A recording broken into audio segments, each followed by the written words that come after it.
And we are live. What is up, my beautiful treeple? It's Matt Latham, board certified master arborist and registered consulting arborist here. And we've got special guests with us, Michael Gabriel. Say hi, Michael. Hi, everybody. Michael Gabrielse, Hey. consulting forester and bachelor's in So forestry. he's got a bona fide degree from colleges and stuff with like real professors and teachers. I just read a bunch of stupid books and Books are interpreted cheaper. accordingly.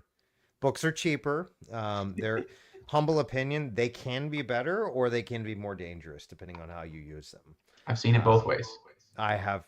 Oh man, we were just talking about shady arborist consultants, weren't we? You know, like we were just talking about some guys that we got. God love them. They've taught me a lot, and gals.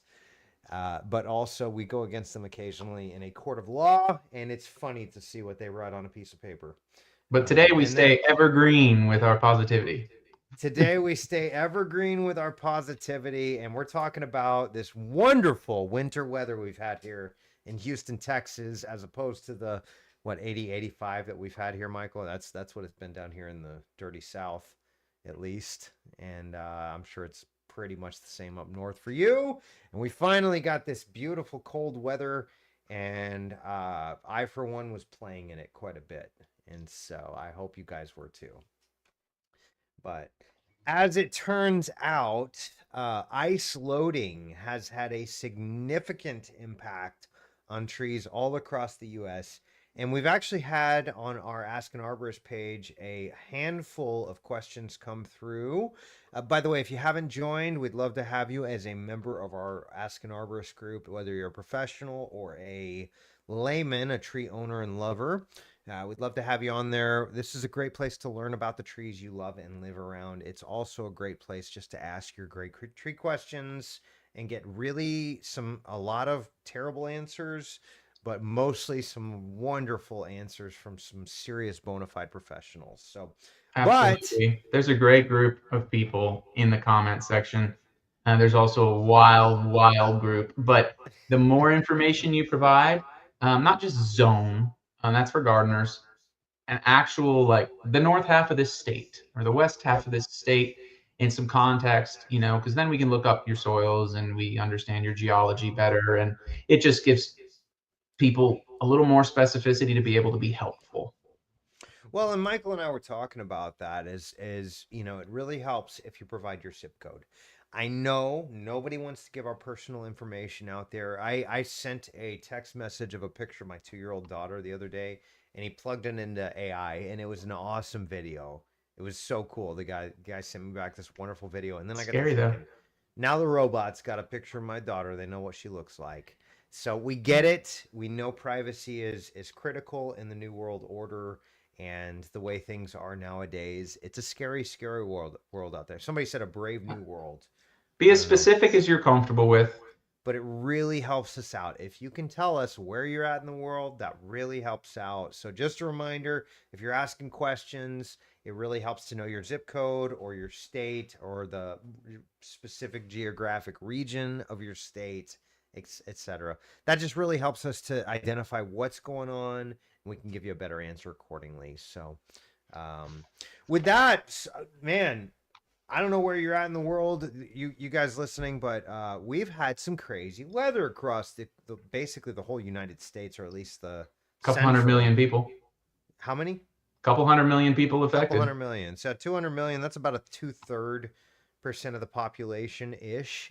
Have experienced some extreme weather out there, and your trees have as well. And y'all, let's not forget, trees are living, breathing, eating organisms, and they don't have thoughts. They have needs. They have specific needs. They have specific environments they prefer to be in and others. So for example, here in Houston, one of the big problems, Michael, you can probably second this, is one of the big problems I see is people plant these beautiful palms. They love their tropical trees here in Houston, but here's the problem is it got down to 29 degrees the other day. Where Most you're palms don't at. like that. Turns out they're tropical plants, and this is at least for one day it was not a tropical region. And Yeah. so it really goes a long ways. First of all, whenever you're planning a landscape or your backyard or whatever, to plan accordingly. Like, I know you want to have those beautiful palms, those beautiful tropical trees and plants and all that. But like, if you're not there, you need to adjust accordingly. Otherwise, you're just going to keep paying people like me and people like Michael to come out and fix problems. And we don't want that for Yeah. you. As much as we love earning money for our families, that's a very important part of our lives. We want you to ultimately. I didn't get into tree care so that I can make a ton of money. Believe me. The joke is everybody in tree care is in a not-for-profit industry, and that's how it goes around here. We don't do this because we're trying to become multi-billionaires. We do this because we love trees and we love people, and we think both are very important. So, on that note, Michael and I wanted to talk to you, kind of give kind of a special little presentation about some really important things regarding these freezings. Hmm. These below, some of them were below zero all over the U.S. And for those of you up north, that's normal. Your trees are probably used to it. But when you go from a nice climate weather, a nice, you know, 30, 40, 50-degree weather, and then it drops below zero all of a sudden, that can put a real shock on your trees. So the For sure. question that I had and the question that Michael had and we wanted to kind of go over was, what do you do? What's the next best step? Because obviously the storm's gone, the storm is over, but there's some things that you could do to start to revamp. And Michael, when you sent me your notes, I was really impressed because I did I think I sent you the link for it, but I did kind of a little comprehensive study about what happens when a tree gets frozen. Yeah, throw it up. Yeah, yeah, and And this is a publication basically by Arborist on Demand, your company. yes, yeah, and we did it as a blog through our website at arboristonDemand.com. Um, I'll post the link here in just a few minutes, but basically, trees actually have this really cool natural adaptive ability to produce their own antifreeze. Now, I say that Yep. I should air quote it antifreeze. They're Yep. glycol-like proteins and compounds, but essentially what they do is the tree in advance, if they have the resources they need before a freeze, will Yep. actually produce propylene glycol like compounds. Propylene glycol is the primary ingredient in antifreeze, by the way. So, what that Pretty does cool. is essentially lowers the freezing point of the water in the cells of your tree. And so that essentially makes it more cold, more freeze tolerant. And so whenever you've got, and this is one of those like best kept secrets, it's not really a secret, is whenever you're about to go through a freeze, it's really important to water your trees very deeply. And Yes. Michael, why don't you tell me a little bit more about that? Because that's really Yeah. important.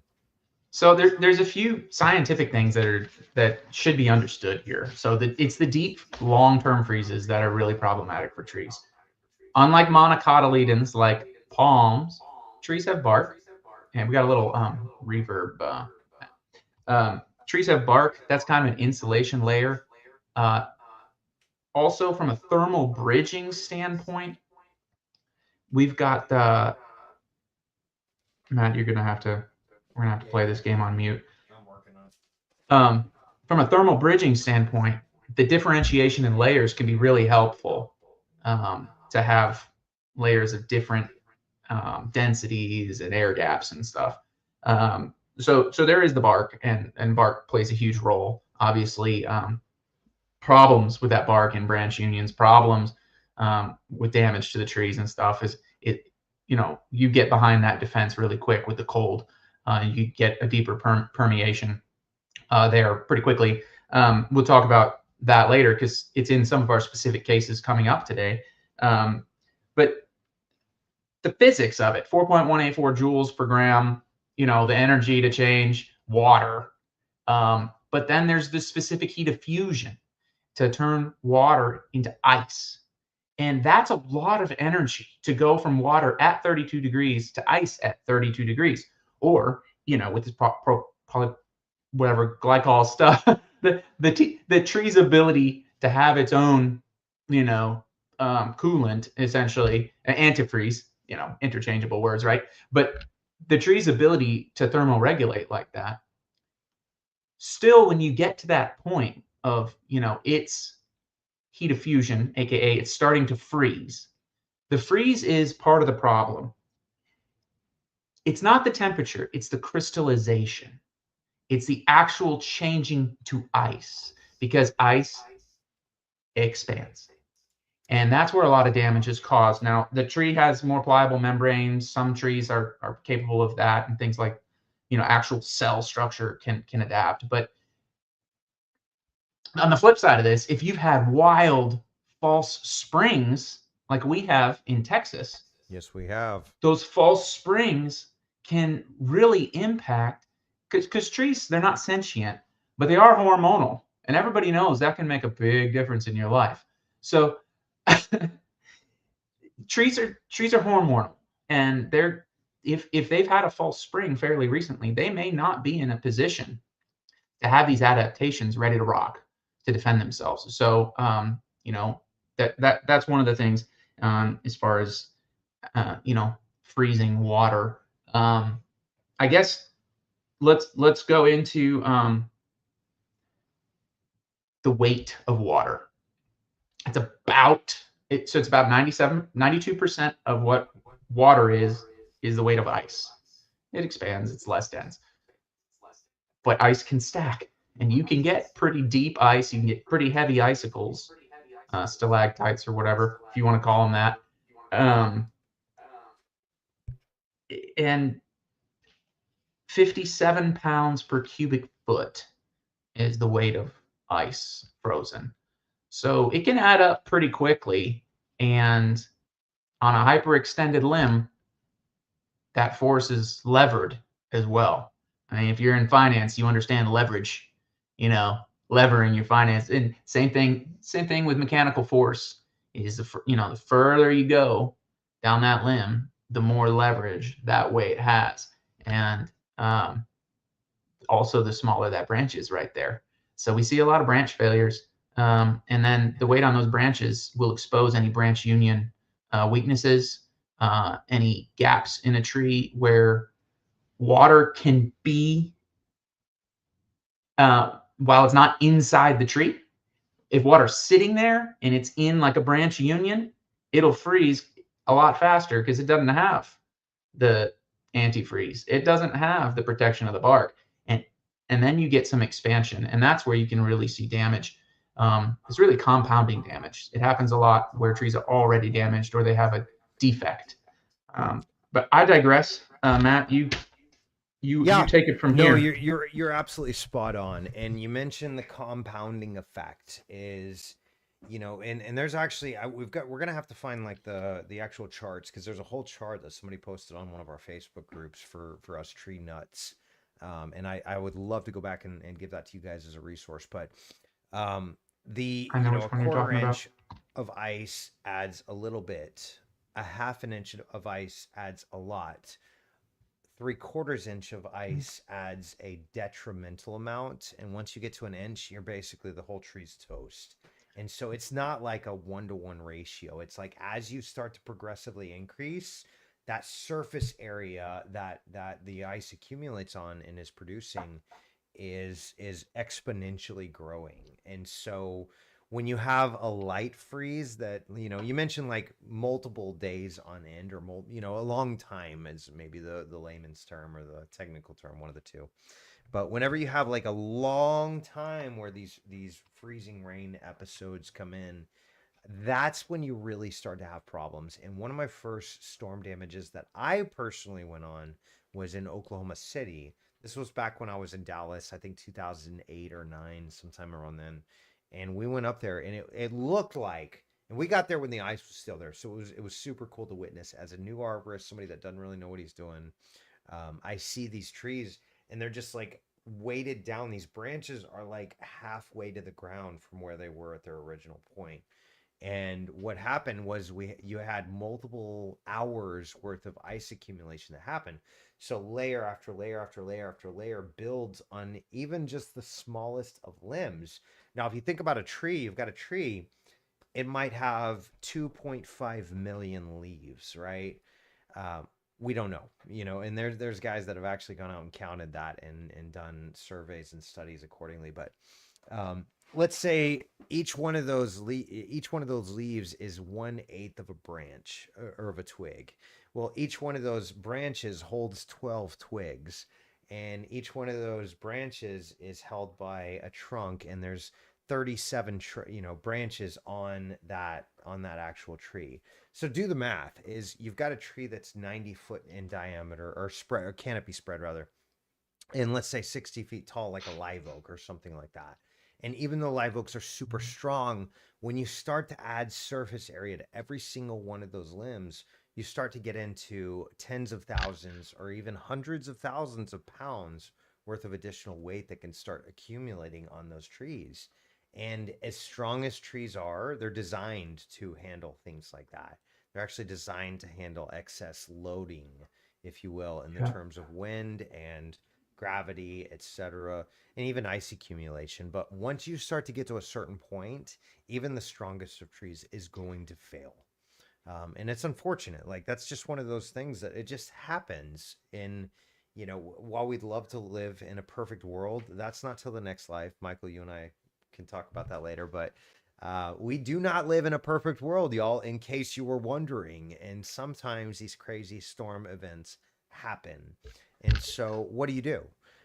What do you do after you've had a tree that has had some ice accumulation and some storm damage accordingly? And maybe, Michael, I don't know if do you want to opine on that a little bit and tell us, like, let's say you've got a tree that did experience some storm damage. What are the next steps? Well, it depends. But Yes. typically, the forces you're going to be dealing with are the extra weight from ice. And a visual analogy for some of y'all might be Christmas tree ornaments. You put them further out on the limb, it sags more. Like, that's a good idea of visualizing the force like that's that. enacted. But on some of these medium-sized limbs or something, ice can accumulate to be over an additional quarter to half of the weight of the existing weight of the limb, and that can be really problematic. And then some of these trees that have retained leaves that shouldn't, like these deciduous trees, they're deciduous for a reason, right? They're broadleaf usually. That's a lot of surface area to capture ice and add weight. If you notice, most of the evergreen trees are pretty needle-like. But if you've got, let's say, limb failures from force, um, if it's just a breakage along the limb, that limb may have been dry. That tree may have, just not been vigorous there. It might have had a defect, and you may just do a typical, 3-step prune to cut at a good branch union, down the neck of that branch, to allow it to, resprout and continue to keep going. Kind of retrench just the branch. Cut off the losses per se. But if you have a failure to the trunk, it's likely that it's one of the weaker branch unions, and to the best that you can, you do a good cut where your cross sectional cut is circular as possible, and you leave the branch collar if it's still there and it didn't rip. Typical good pruning practices, you're just doing it in response rather than proactively. And then Yep. some of the other things, wind.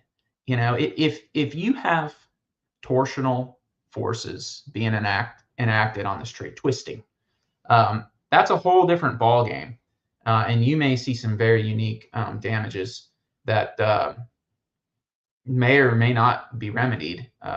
The torsional forces are really, to me, one of the higher risk considerations, and you're just typical tree cutting arborist. You really should get a track tree risk assessment qualified type arborist if you're dealing with torsional damage or torsional forces. Like, if you're in a wind channel, and your tree's dealing with a dominant direction of wind or funneling from buildings or a hill or valley, you probably want to understand that thing a little more physiologically, from the dynamics of those wind and potential torsional forces. Not just leverage at the canopy where the wind's hitting the top and you have a wind sail and it captures a certain amount of wind and that force is enacted on the tree and you have buttress wood and all that. I'm talking actual forces that can cause twisting and you know, weird impacts to the tree, um, where the tree doesn't have the same kind of natural responses. I think we're going to see a few of those today from your posters, and those will be really interesting because it Yeah, depends is usually the appropriate answer, but we're still going to take a whack at it. absolutely. Yeah. And I'm just looking at one that just came through too from Jenny Rodriguez here. And maybe we'll start with that. I do want to talk real quick before we get into too much there. I did post a link to a blog, how to restore a tree after hard freeze. And this, for those of you that have gone through this is going to be a really good resource. It's essentially a step-by-step. I've got 10, I think 11 steps. Let's see. Yeah, 11 steps towards, like, what do you do? What's the first step? The first step is assess the damage. And let's go ahead and take a look at it real quick. I'll go over it, and then of course you guys can take a look at it a little bit more later on. Assess the damage. So first and foremost, you never ever want to become a second victim. The tree's the first victim, but if you've got some hazardous situations where there might be some hazards where the trees might be you've got a ton of ice on it, don't go walking under that. That's stupid. Your family needs you to be alive and thriving. So don't do that. So first and foremost is assess the damage, but make sure you're not a second victim. The second one is wait for pruning. I see that panic prune a lot. People come in and they see, like, hey, it looks like it might be unalived. I'm going to go ahead and cut it off. But realistically, what you want to prune is the unalived tissue, the already actually unalived tissue. You could do that scratch test, and I'll post a link here in just a second. But you can do a scratch test to see what limbs are living and what branches and limbs are not living. If it's just take your thumbnail is actually denser than most woody tissues. And so you can scratch those newer branches and you can see, is it green? Is it brown? And usually after a freeze, if it has actually frozen and unalived the tissue, it will be brown very, very, very quickly. But oftentimes you can get situations where it looks living and they come in and they cut it off. And then next thing you know is it sprouts like crazy from that point. You didn't actually need to cut that limb off. You could have preserved it, could have allowed the tree to grow and continue to thrive and use those resources for its own benefit. The other thing is make sure you're watering, guys. I can't express this enough. Like here in the South, we do not have permafrost. Up north, Canada and surrounding, sometimes even here in the States, like Maine, we'll have permafrost. And permafrost means that everything, the actual soil is frozen. Your roots are not growing if you have permafrost. But if you don't have permafrost, your roots are still actively growing. The tree is still actively functioning. And so it does indeed need some watering. So let's say you get a freeze and then it just kind of dries out and everything goes away. And then for 2 or 3 months, nothing happens. Well, your tree is going to go through and experience some drought.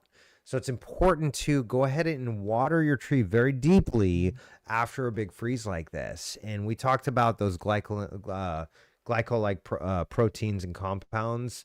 And those are actually really important for the tree's ability to thrive. And again, I posted another one and another link on here in the chat, but essentially the tree will produce its own ability, but if it doesn't have water, it's not going to do that. It will produce its own antifreeze. And so again, I dropped a link down in the comments here. So if you're on YouTube, great, it's right there. If you're on Facebook, great, it's right there. Yeah, just a reminder that almost every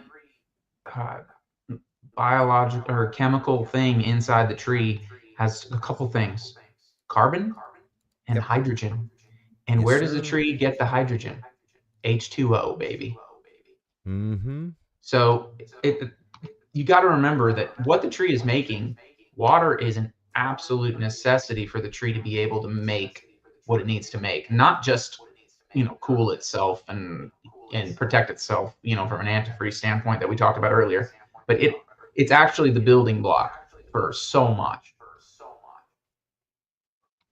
Yeah, no, you're absolutely right. And not just all of those normal biological functions, but every mineral that the tree pulls up out of the soil, it has to be bound to water. It has to be bound to Right. oxygen and it has to be bound to water in order for it to go up into the tree and actually feed the tree. So if you're going through a drought period after a freeze, that's like a double whammy and that can Yeah. really do some significant damage. So it's important Just after a big freeze like this, even if you've got some water, some ice that thaws and becomes water, just make sure your tree's getting enough water. And 2 to 4 inches per week is a really good rule of thumb. But there's a lot of different. The main thing is just make sure it's not going through drought. If you go outside and stick a screwdriver in the ground and it's hard to push into the ground, and again, you don't have permafrost, then you've probably got a dry and drought condition and your tree's struggling. So it's not able to produce those peptides and those glycols. It's not able to pull those nutrients. It's not able to actually pull that hydrogen unless you get that H2O. And so deep and water, slow. by the way, I think God did a lot of copying pasting at creation. You and I need water too. Trees are no different. And so you require what, 64 ounces of water every day or whatever the science is saying this week. It changes every week, but the point is you need water. You need to, if you're sweating a lot, you need more water. If you're not sweating as much, you need less water. Trees are the same But way. If it's it's super raining, simple. Carbon, like we say, oh, they remove carbon dioxide. yeah, Okay. which is true. And they make oxygen. How do they do Mhm. that? They pull the Yes. carbon from the carbon dioxide, and then they have the oxygen left. They get rid of it. And then the water, they get the hydrogen from that. Where do they send the oxygen? Usually they get rid of it. So Yep. they produce the more productive the trees are, the more active the trees are, the more oxygen they produce. But um, anyway, that's where they get it, and water is key. But that being said, if you live in an area where you have code for basements or crawl spaces, that means you probably have a certain depth of frost line, right? Yeah. And so you probably should check before you just add on a layer of ice. And hope for Don't the just, best. yeah, don't water prematurely either, because we're in Texas right now, Yeah. and we have a bias of our experience in tech. Now, Matt's not so much because he's done some up north stuff. He's lived up All there and over. done work up there, but we're in Texas at the moment. So again, your specific area is going to affect um, the practicality and the timing of the actions you ought to take about your tree. But hey, if you have a damaged tree, and you think parts of it are dead, but you're not sure, you can always judiciously remove the stuff that looks really bad. But you can always restrict access. Not always, but if it's an option, restricting access is a great way to wait until spring. The risk of a tree, people will qualify a tree as, oh, that's a hazardous tree. Well, if there's no people there and no structures there, the consequences of failure are nothing. So if the consequences of failure are nothing, the risk of the tree is low. Yeah. This is straight from the book, y'all. So Yeah, and anytime we're looking at potential structural failure, that is there's two primary questions we look at. One, what is the likelihood of failure? Two, likelihood of what are impact the consequences? If a and the tree likelihood of falls in a impact. forest, y'all, who cares? Let it fall. Let it fall because that is food for everything else moving forward. That is the health of the forest in essence. Yeah. But when a tree falls on your family, absolutely we care. So we look at that differently. Is a forested or an urban forested environment versus a built environment, which is like your house, which is like your neighborhood, your city centers, and all that. And Yeah. so it's I it's covered really all my critical. notes, so We're good to go. I got nothing else to say. I love it. Yeah. So with that being said, y'all, let's get on to your great tree questions. I think we have good Maybe. questions this week. I've been monitoring I it. think we got some really great questions this week. So let's see if we can answer them appropriately and give you guys some good direction on what to do with your trees. By the way, again, if you haven't joined us, we'd love to have you as a member of our group. We are Ask an Arborist on the webs of face. That's Facebook. For speaking in like code, I think. Tubes of But you. Facebook at our Ask an Arborist group is what you're looking for. We'd love to have you on our page as well at Arborist on Demand. But at least if you got tree questions, this is the place to go right here. Let's see. There you are. What's up, guys? And currently we're sitting right around 5,600 people. By the way, we are growing at around 250 per week right now. And it's all thanks to you guys. So thank you for your great questions and for being a part of this group. To all you professionals out there, thank y'all for all your great answers and some of your terrible answers. Nothing personal. It's just business. But it's a really fun group. And I think we were at like 350 at the beginning of last year. And now we're at the beginning of this year. And we've grown by over 5,000. So thank you guys so much for being a part of this. It's wild. When I first started paying attention and joining, I think you were excited to hit 1,000. Oh, we were thrilled. We were stoked, man. Whatever that means. That's what the kids are saying still, right? Or is that 1990? I don't remember. I think it's like 80s. Is it? Oh man, I'm way behind. But right here's a prime example. Is Jenny's asking about her poor tree in Nashville, Tennessee, I think is right. Yeah. Okay, so this is her neighbor's tree. This is her neighbor's tree, actually. Okay, so let me read it. So Jenny's asking, "Hi, I'm dealing with this ice storm in Nashville area. By the way, Nashville, from what I heard, and correct me if I'm wrong here, got hammered with not just freezing rain, but also some pretty serious wind events as well. You combine those two, and it's just a recipe for disaster. So looks like a hackberry tree from her neighbor's yard. Very large hackberry tree that hasn't been well maintained and trimmed. It's extremely top heavy, which I actually disagree with that, but we can argue about semantics later, Jenny. So it says we actually had a large limb hit our house back in May from the same tree. That really stinks. This ice has now brought 2 large limbs down on our roof. They've been adamant about keeping this tree. I'm worried this could eventually all come down on my property.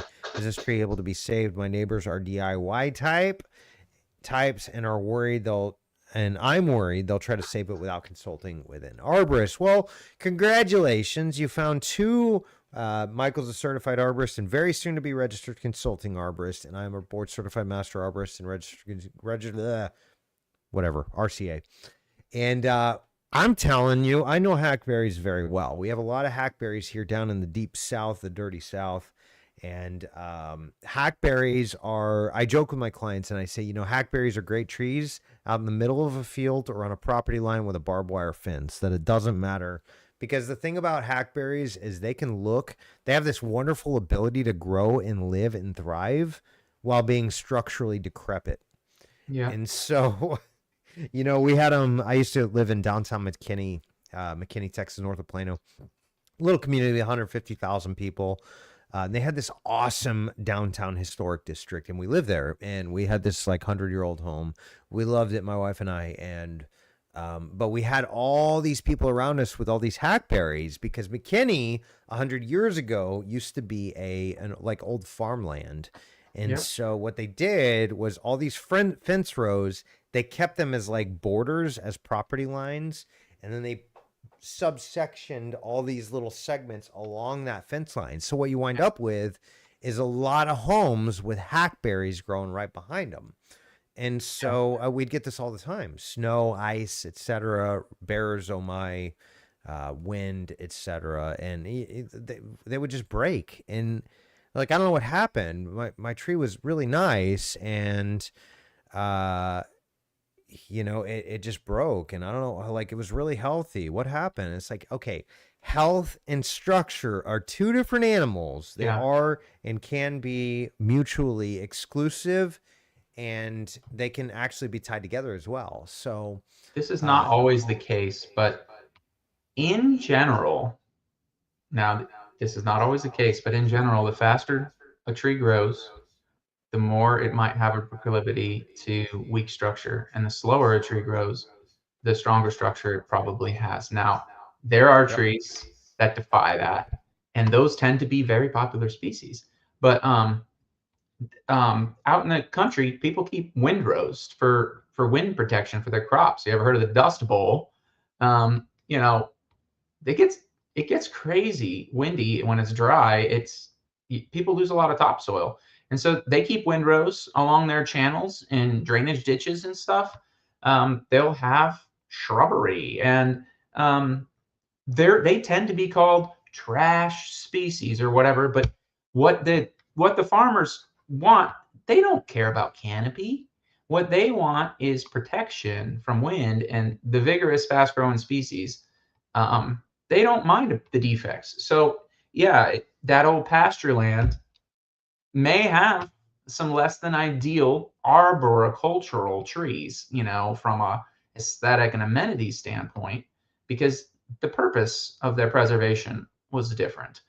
Historical context does matter, but this tree is a typical hackberry, commonly what Celtis laevigata is the typical species of it. There might be some subspecies or epithets or whatever, but I agree with you that this tree is not particularly top heavy, but if you look at the limb, the big limb to the left and the branch union there, it looks like a pretty strong branch union. But if you look at where it failed, the top, we've got 4 or 5 large branches sprouting from a common area where it appears there is an infection court, where there is decay, and it's a weak branch union, and this species is known for weak branch unions. So in my mind, this is not your call, for one, but letting them know, I mean, that clearly if your house has been hit now once or twice, and we've had a history of failures, and now we have this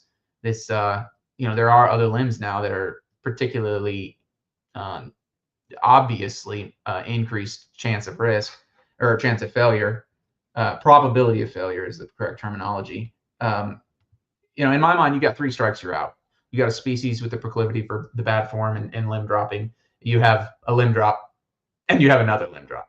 So to me, it's 3 strikes, you're out. But this is not your call. This is not your tree. That being said, if they want to reduce their risk exposure, it would be prudent for them to take appropriate action. And based on the wound on this tree, it's that action should be pretty obvious. Matt?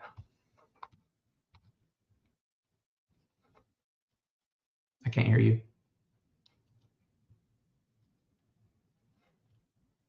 Nope.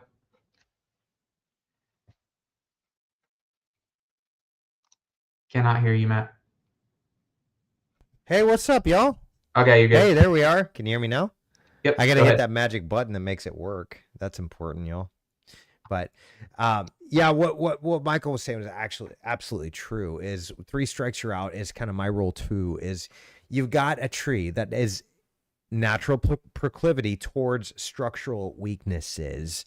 And if you notice here, this is the main thing that I'm looking at, is when I look at this big limb that ripped off here, I don't know if it looks like maybe that came down in the storm. That's this limb. That's significant, y'all, but it started out right here. Now, I have seen this so many times where people say, well, you've got a lightning struck tree. You see that dark matter there? That's a lightning struck tree. And quite frankly, that's just simply not true. It's just not, like, plain and simple. And it's unfortunate, but I see this all the time where people say, well, the lightning struck tree. No, what that was is what we call included bark. Now, included bark is a wonderful way to say, oops, there we are, is a really nice way to say you've got a very, very, very weak lightning, or a very weak branch union. Yeah. So what happened is we call it included bark, right? So what that means is, let me put it on the big screen here so I can just draw this out for you guys. But basically, whenever you've got a really tight branch union, what's going to happen is all the fibers, instead of wrapping around each other on a cellular level and creating these multiple layers of attachment, what happens is, unfortunately, Can you all see that? Looks like my lighting is off Yep, a little it's bit. good. All the fibers kind of grow in the same direction. And so hackberries are notorious for this, you guys. So notorious. And that's exactly what happened here. This was not a lightning strike. I love that you're laughing about that, Sprout. Yep, not lightning. That is included bark. And you get some ice loading, you get some extra weight on the ends of those branches, and you get that throughout the entire canopy, at least on the portion that broke right here on the ground. Oh How man, far it ripped reinforces your diagram, very much so. Yeah. And that's kind of what you see is you'll see these big rips all the way down. Where's my, there we go. That's better. You see it'll rip all the way down to, let's say, just here, and you'll get these big cavities that form. Now, unfortunately, the rest of that remaining portion is now structurally compromised because it had all of that protecting it over here from the wind and elements. Now that's gone. The wind can come and push this, and it has no significant structural support down here. Yeah, the diameter is reduced just from a physics standpoint. If you put force on a 2x10 versus a 2x4, the 2x10 exponentially can handle more. If the force comes and applies to the thinner portion now, the lack of that diameter, that circumference around the tree, it's applying the force to a much less deep deal. If you double the width of something when applied the force, it doubles its resistance. But if you double the depth against that force, it's exponentially beneficial. So this tree is going to be super weak now from forces of certain directions. Now, Jenny, I will say this because you're asking the question we're answering. You don't have a lot left that could potentially strike your house. So I'm looking at it, and it looks like there's really just this one primary limb that I hope you can see that, Jenny. This one primary limb that extends out towards your house that's left. Everything else is pretty much done. So from a structural hazard standpoint, you absolutely should raise this as a questionable situation. From you should be worried to let your kids sleep under that. I think you're okay. In the house. In the house, yeah. Not the tree fort or whatever, though. I don't know what's in your play backyard. under that tree right now. Do not play under that tree because that is an extremely hazardous tree. But being in your house, most of the damage has already been done. I think you're in a pretty good position. You could make the argument to your neighbor that this is putting an undue risk on the utilization of your home. It is. We're not giving legal advice, but this perception of risk that I think is reasonable to think is accurate. It's going to affect your decision making about the utility of your home, and that's a problem. So good luck communicating this and working this out with them. I hope they find it unsightly and just want to get rid of it themselves, but and if their tree. If you need a good consultation and to get more of an actual report done and send it off to them, I just sent you a link. Click that link. It's $90 to do the evaluation. Should be around $290 to do the actual reporting and all that on it, but I'm happy to help you if you want. But I actually think you're okay. I don't think you need my help on this particular one. And y'all, that's self-promotion is kind of a dirty word around these parts, but realistically, sometimes you guys just need us. Jenny, I don't think you do. I think you're actually an okay place, but yes, it would definitely be worth, maybe removing that one limb that's growing out here or significantly reducing and cabling it. That's a big hackberry. That's 30 some odd inches in diameter. And so if one of those big 8 or 10 inch, 12 inch limbs or whatever it is comes down and you happen to be playing out there or the kids do, then that can cause some serious damage. So if you do want that support, I'm happy to help you out at arboristondemand.com. But I think you're in a pretty good place, mostly because all of the limbs have failed. Yeah. It's too late. They've already broken and they've caused damage maybe. But you definitely want to get in contact with your insurance company and make sure that you're covered there. But I think you're in a pretty good place. I really do. Only because the damage is done. We're gonna go faster on the next few, but I want to state something. This is layman. Now we have expertise, sure, in our heads, but this is layman just giving advice in a Facebook chat. This is not in a professional capacity. We are not in any way liable for this advice. If it's not paid advice, we're not liable. We will not be fact witnesses. If you want to hire us as expert witnesses, both of us do that kind of work. This is probably not appropriate there, but at the same time, any advice arising from this group, it's just a Facebook group, and it is. Matt uses it for leads and to help serve you guys in a higher level capacity, and it's awesome. But we're so limited usually on the information given us, and the credibility, we cannot guarantee credibility, and we can certainly not put our companies and insurances and livelihoods tied to this, whatever level of credibility could be conjured up. So I just want to put it out there that, take it with a grain of salt, check it with AI. AI is such a great tool. Comes up with some crazy stuff, but there's a lot of good literature about trees. And, if you're using a decent AI like Grok or one of the paid subscriptions, you're going to probably at least get links to credible sources where you can check us. And if we're wrong, great. We never guaranteed we were right.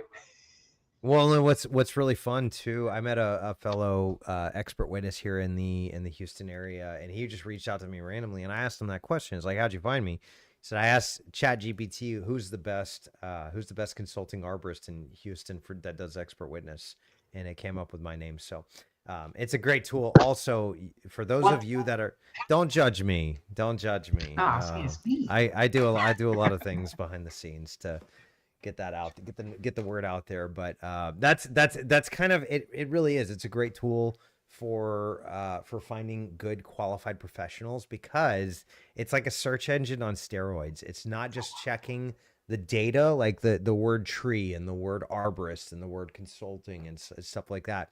It's actually thinking and putting them together and saying, who's the best. Well, that's a question that you would ask ChatGPT. That's not a question that you would ask Google. And so it's really. I haven't done SEO, man. Yeah, you got. Since I started my company, I have done zero marketing. The rules have changed, dude. Yeah, but you're way better about hanging out and getting your name out there, like the old school way. That takes way more guts and time. So, like, credit where credit's due. You're way better at marketing than I am. Just on a network marketing standpoint, anyways. So, let's go into this one. I have zero comment other than I posted a link to one of my favorite current artists, and check it out. Artist Molly Tuttle. But Molly? Called Crooked Tree. Let's hear it. I don't know Molly Tuttle. I know. No, don't do that. Don't do that. Don't do that. Copyright infringement. Turn it off. Oh yeah, details. Yeah, this is a super cool tree. It looks like a cottonwood or some sort of poplar. Trees is a survivor. Looks like floods and changing levels of impact to response growth and anchoring roots greatly. I will say that. Yes, I will wholeheartedly agree with you there. Man, that's so cool. Cottonwood? What do you think, Michael? Looks like a cottonwood to me. Yeah, probably. Those roots are not just sitting there decaying only in the water. They have spread all over that whole region. They're everywhere. Hundreds trees like that and the interest like that make having a slog through those kind of properties worth it. Been there. You've got waterproof waders too, right? Things you don't think you'll ever need until you get into trees. Right, an inflatable kayak. Inflatable kayaks, yeah. I have snowshoes. Didn't think I'd ever need those in my life, but I have snowshoes. So, here's a good one, and this one is applicable to freezing potentially. Good conversation starter. I was wondering if that was frost cracking. Yeah. So Dion DePong, I really hope that's your name, because that's a great name.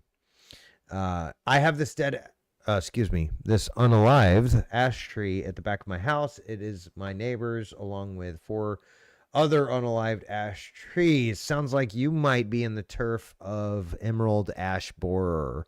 Sprout can tell you all about that. What do you think, Sprout? That emerald ash borer? I see some exit wounds there and some crazy stuff going on. It could be frost cracking, but I don't know. Four other unalived. So you got 5 trees, all ash, that are unalived. I'd be willing to bet money. Oh gosh, EAB sucks. Yes, it does. Yeah, and the reason it sucks is because international trade happened, and we got all the pests and critters and bugs and fungus and all that from other nations in other parts of the world. Turns out it's a pretty small world when you have international shipping, and as great as that is, I love Amazon. We get boxes all the time. It does tend to spread some pathogens and pests that have greatly affected our horticulture as a whole. A lot of federal resources are used to protect us from this, and moving firewood.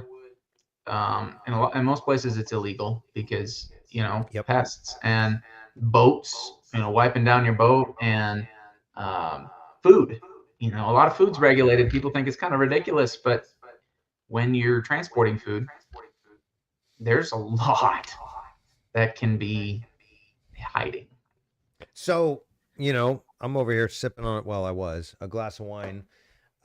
Whenever my wife and I, we took our family, we uprooted from New Jersey. We sold our business in Dallas, wound up in New Jersey for a couple of years, and we wound up uprooting. Yeah, I got the HEB version now. So we uproot and we go from New Jersey, and this is during 2020 when COVID hits. We're in ground zero. We don't know. There was actually an old folks home that had 30 dead people in it. Unalived people in it. 15 minutes from my home. I had no idea. We're just like, I'm just trying to be an arborist and go do arborist things, and turns out the whole world is on fire with this new COVID thing that's going on. So we didn't know what was going on. My wife and I both got what we thought was flu B. Turned out to be COVID. We picked up and we healed first, and then we picked up and we moved to California on a contract, and we worked out there for a while. And when we get to the border of California, lockdowns, did you? What's that? You didn't escape any lockdowns. Oh, we escaped all the lockdowns. We weren't locked down at all. We were free as can be, except when we went to take our child to the local park. They're like, "Oh, you can't be here." The police were. It's like, dude, there's nobody else here. What are you talking about? That's the safest place, you guys. Y'all understand what UV does, right?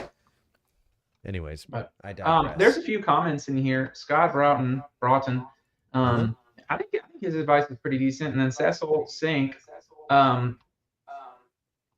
he's got some good points about the rotting and stuff, but I disagree about the weakness and how it would affect the physics of this tree and its susceptibility to wind direction and its likelihood of failure. Yeah. Okay. If so, I recommend a removal. Will it reach your home or property? If so, your target is. If so, you're a target if should fail either way or strike someone under it. Your neighbor would be liable for having an unsafe tree on his or her property, especially if they know the situation. Take pictures and talk to them about getting them removed.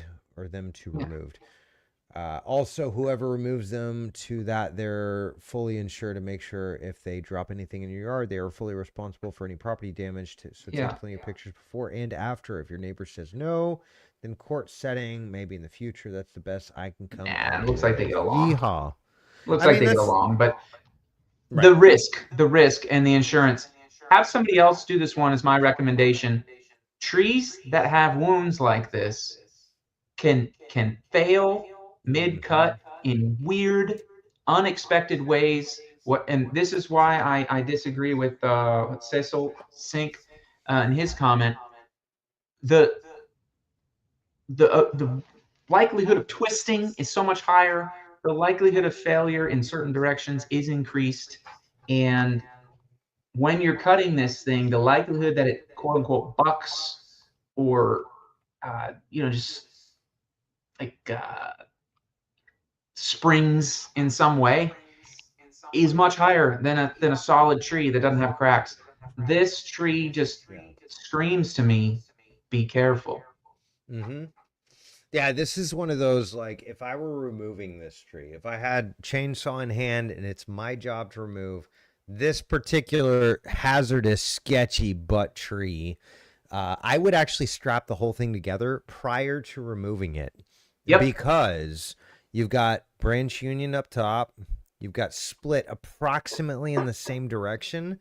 The likelihood that this thing can rip apart into two pieces as I'm removing the tree is high. And if that were to happen, I need to first of all be out of the way. I need to get the heck out of the way no matter what. And if I don't, then there's a chance that my wife can become a widow and my insurance will be used. This is not a bros, beers, and chainsaw tree.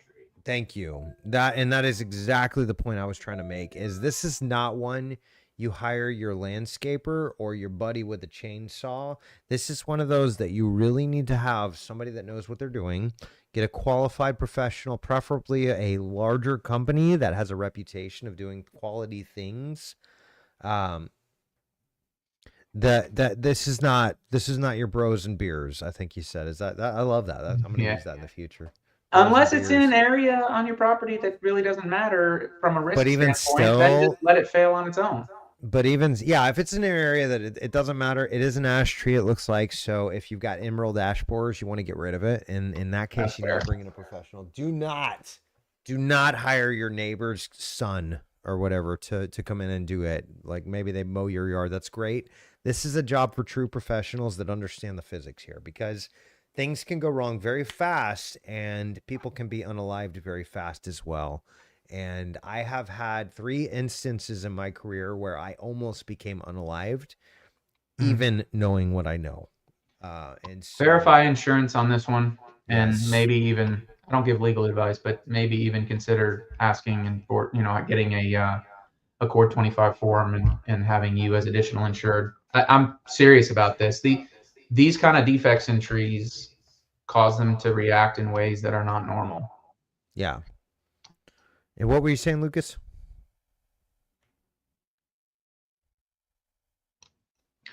What's the next one? Yeah.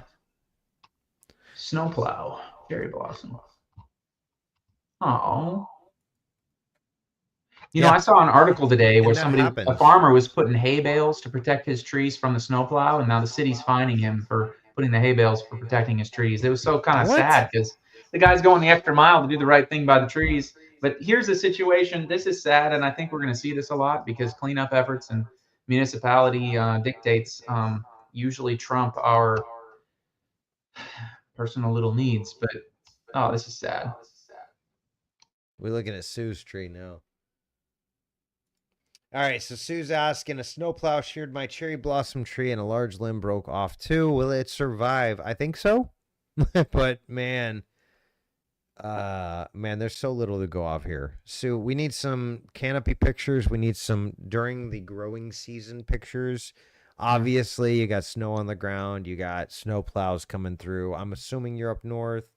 Let's see. New York. Yeah. Okay. So you're up north. New York got a lot of snow. Oh, New York got hammered. They got wrap this. It doesn't have the bark to protect itself anymore. Yeah, or you know what is even better? I really like. Are you familiar with lac balsam, Michael? But don't wrap it in black because black would almost potentially dehydrate the tree. Yeah, yeah. You don't want lac balsam. No, I'm not familiar. Do tell.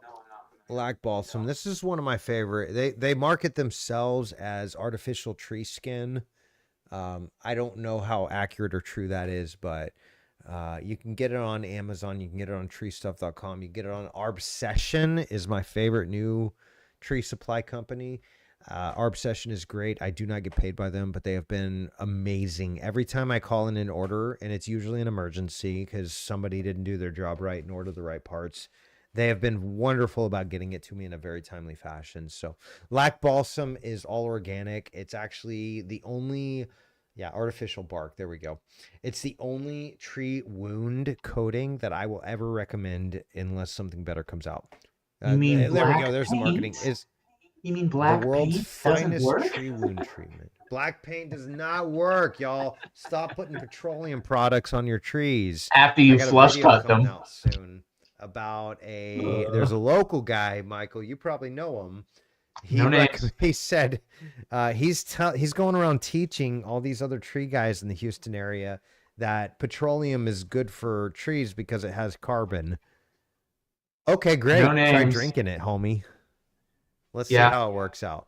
I had a silviculture professor tell us that all the chemicals were safe too. So, You got these to be guys, kidding me. dude, these guys drink the Kool-Aid, man. And so, And like, petroleum, apparently. look, I only call people doctor if we're talking about their field of expertise. Yeah. It doesn't mean anything if they're talking outside of their expertise. So, nah. I will say this. What is it? EcoGuard? No, that's not right. There is a water-based latex paint that you can. I think it's EcoGuard, but maybe it's a different name. I used to use that all the time when it came to. I might be. I'm gonna have to find that and maybe do a video or something of it. But like, it's the only one that I will recommend for sealing wounds other than lac balsam. Your best bet is just go with this stuff. It's really good stuff. It's not cheap. I think like 25, $30 for a tube, $30 for a tube plus $10 shipping, assume. And it's not cheap, but it's really, really good stuff. You basically just paint it on like you would a paintbrush. It's got its own little paintbrush on the tip there. And I've seen actually increased. I haven't done the official studies and all that and cataloged it and organized it and all that, but Do you know what its shelf life is? the shelf life I've had it for a couple of years and it's stayed fine. That's awesome. All right. Good Yes, products, so man. Sprout brings up a really good point. He says, aren't you not supposed to seal wounds though? And that's a really great question, Sprout. I love having you on here, dude. Yes, you should not seal wounds unless it is absolutely necessary. Well, why would it be necessary? Well, if you have an oak tree in an area with oak wilt, there is a little beetle called the natilid beetle. That natilid beetle has sensors where it is going to pick up essentially the scent or the pheromone produced by the tree when it is cut. So if you're pruning a live oak in central Texas, where oak wilt is a big problem, or in central Tennessee, I believe oak wilt's a problem, in the middle of summer, you want to seal that wound. Other than that, pathogens. God did a really, really, really good job of creation, and trees have the ability to seal their own wounds. So 9 times out of 10, you do not need to seal a wound. That is a very good point, Sprout, and I appreciate you bringing that up because it's. I hate the flush cut on the picture on the actual product, though. Come on. Right? Isn't that gross? They need to fix that, huh? All right. That itches my spidey senses too. I like it. What's the next one? All right. So, Sue, I think you've got a cherry. I think you're okay. You're going to have some problems with that moving forward, but I don't think it's a unalivement sentence. I think you need to maybe just take a razor blade and shave off some of those jagged edges and then cut the rest of that piece that's peeling off as smoothly and with as little damage as you can. And I think you're fine. The main thing is you want to give it some extra resources. And for those of you that know me, I do have a couple products that I like to use. One is called Microlife. Microlife is made right here in Houston. It is the best biological product that I've ever encountered. So one thing you might want to do, and it's not necessary, but it'll only help, is add some of this stuff here and add some of this stuff here. The Humates Plus are going to feed the beneficial microbes in the soil. You can spray it on the trunk, but it's not as effective. Where'd you go, Michael? Oh, there you are. All right, we're good. Okay, so Liquid Humates Plus, and then the Taking my Ocean coat off. Harvest is another really good option as well. All of Don't those are forget to- just going to help. They're not necessary, but they help. So I hope, and speaking of help, I hope that helps, Sue. But yeah, you've got a baby tree. I'm not really concerned with it. I think that's a baby tree. Correct me if I'm wrong, but looks like a youngster.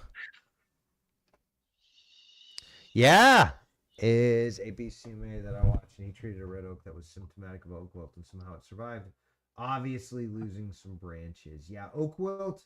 It's actually Kevin Ham's a great guy. He's a legend in the industry, and Game of Trees is a great YouTube channel. Another great YouTube channel, by the way, is here on the tubes of you at Arborist on Demand. Wink, wink, nudge, nudge, you guys.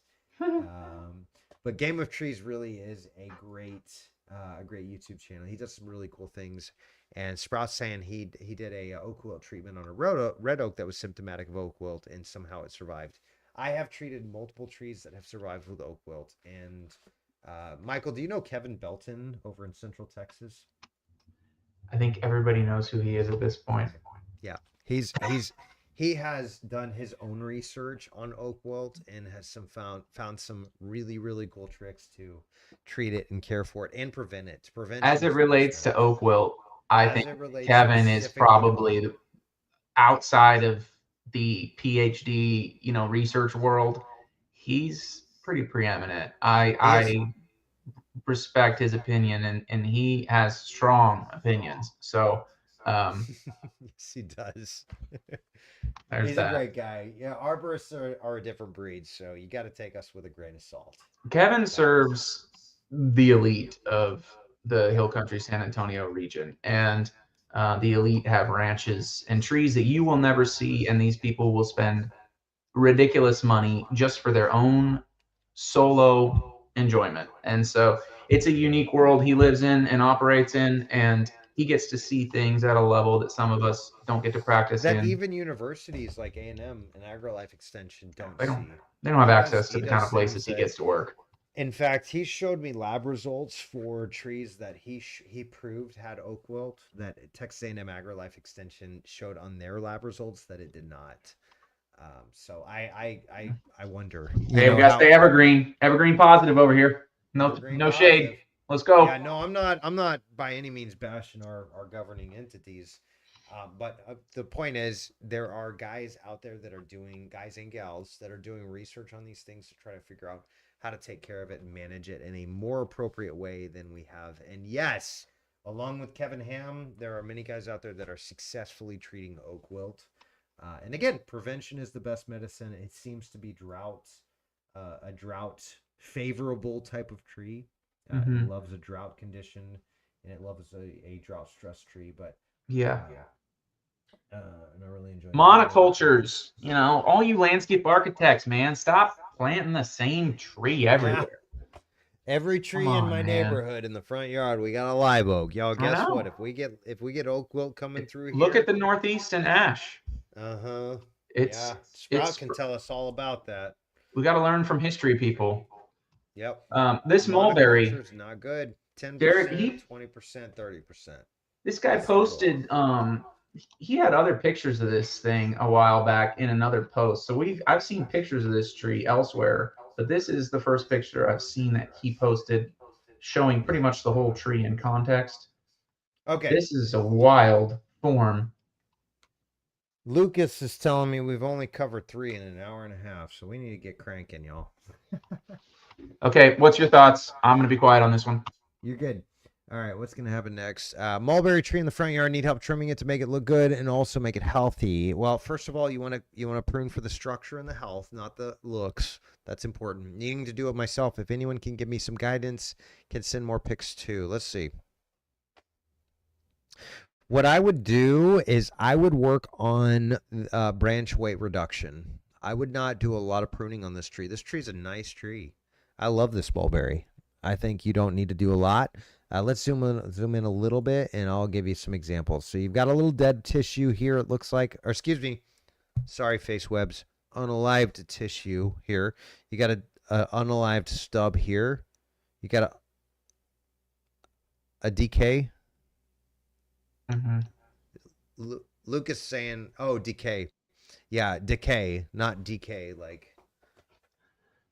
knockout or something. Yeah, Those decayed limbs are, like KO. Decay. You you got a little want to bit of prune them. decay here, a little bit of decay here. Looks like something going on here. Maybe something going on the end of here. Maybe something going on here. Maybe possibly some other things here and there. Number one, what I would do, Derek, is I would remove unalive tissue. Period. If you got unalive tissue, it's fair game. It's not attached to the tree. It is biologically and physiologically separated from the tree. Do not be chintzy with that. You can do anything and everything you want when it comes to unalived tissue. When it comes to living tissue, that's a very, very different story. What I would do is I would focus on weight reduction. Now, I know you have no climbing harness. That's what you said, needing to do it myself. If anyone can give me some guidance.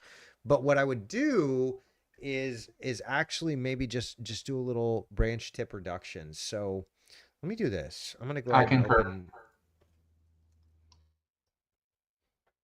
open paint here, y'all.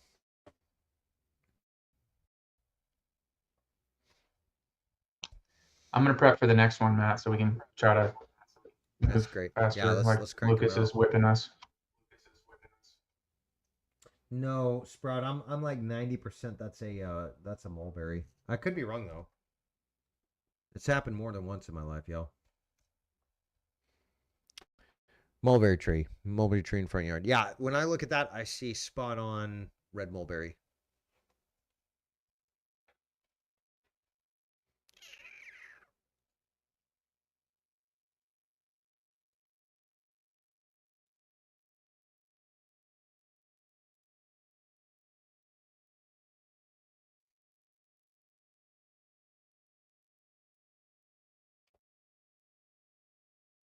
Here we go. Okay, so I'm just going to mark this up a little bit for you.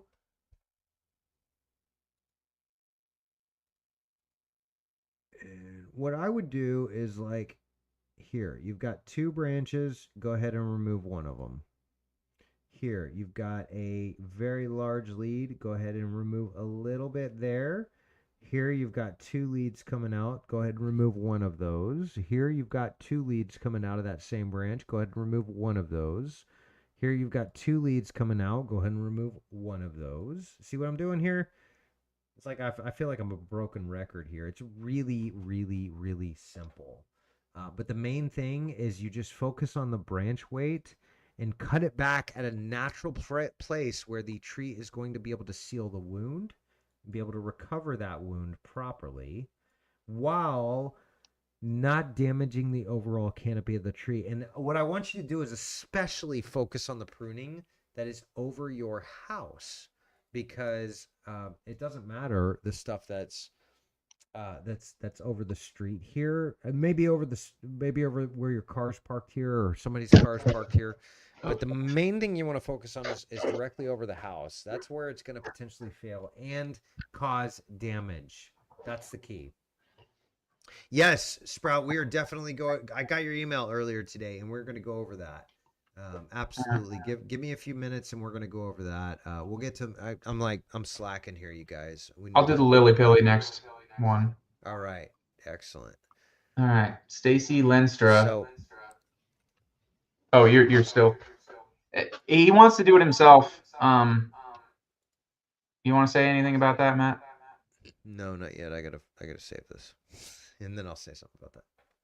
Oh yeah. He's getting the treatment, man. He's gonna get a picture posted and a timestamp. Right. I know a lot of you guys just go to your timestamp, but I'll tell you what. Listening to the whole thing and occasionally watching to the ones you're interested in, or watching the whole thing through is fun. Yeah, it's a $90 consultation we did right There's here. some members here. There's some members here that have learned enough already from just listening and paying attention on this group that, shoot, they can almost present. Oh, absolutely. Sprout's up there. He's killing it when it comes to. Yeah, Christine, Bailey.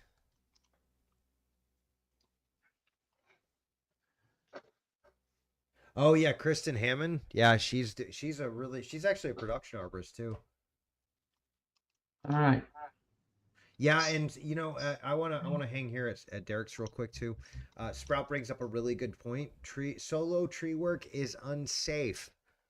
That is the right word for it, Sprout. You bring up the absolutely perfect right word. It is unsafe. That is to say it is not safe, which is the opposite of safe, in case you were wondering, just to be redundant.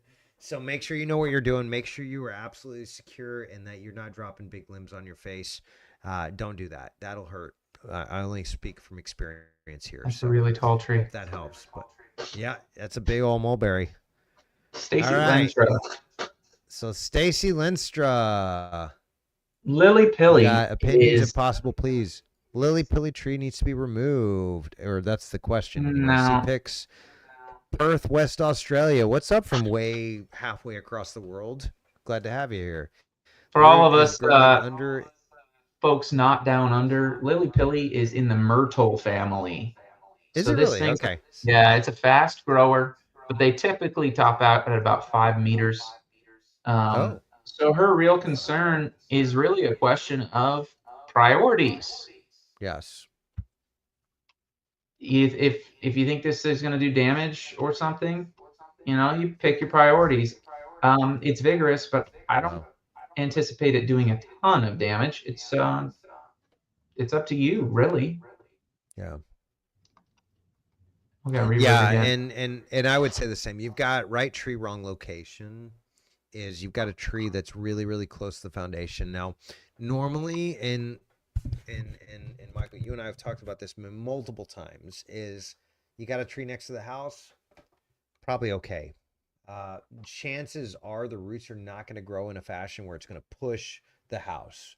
What it can do is it can pull enough water and moisture out of the ground to cause the soil to shift, and that can Yeah. cause foundation issues. Look at the next one.